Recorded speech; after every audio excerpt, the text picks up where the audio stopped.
Mkoma wangu we, chikasabata na tarasika Hanzvadzi yangu we, chikasabata na tashaisha we. Mkoma wangu we, chikasabata na tarasika Hanzvadzi yangu we, chikasabata na tashaisha. Wakarinzwa shoko here, Hansi mwana wa mai vako ndiyo hama. Wakarinzwa dama here, Hansi mwana wa wabereka ndiyo hama. Wakarinzwa shoko here, Hansi mwana wa mai vako ndiyo hama. Wakarinzwa dama here, Hansi mwana wa mai vako ndiyo hama. Kana ndikasasemera imi ningasemere yani mkoma. Kana ndikasasemera iwewe ningasemere yani hanzvadzi yangu.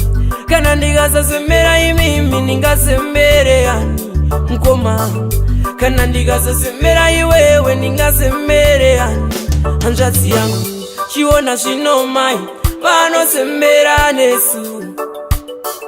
Chiona zvino mai vanosembera nesu. Vakasasembera isu vangasembere yani. Ndikasasembera imi chingasembere yani. Wakarinzwa shoko here, Hansi mwana wa mai vako ndiyo hama. Wakarinzwa dama here, Hansi mwana wa wabereka ndiyo hama.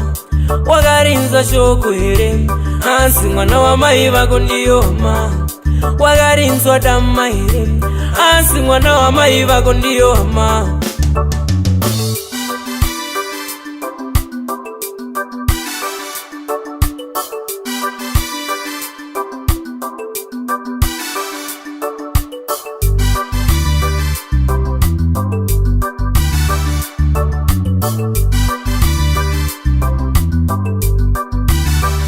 Hongu waitatu ake ndiwo marume, asi ariko mbechururume rimwe.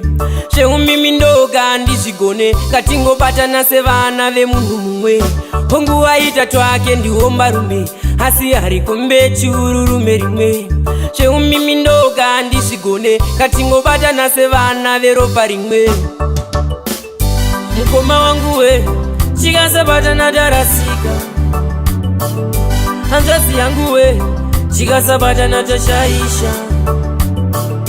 Mkoma wangu we, chikasabatana tarasika.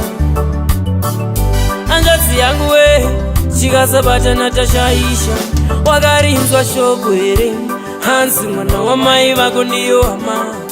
Wakarinzwa dama here, Hansi mwana wa wabereka ndiyo hama. Wakarinzwa shoko here, Hansi mwana wa mai vako ndiyo hama. Wakarinzwa dama here, Hansi mwana wa mai vako ndiyo hama.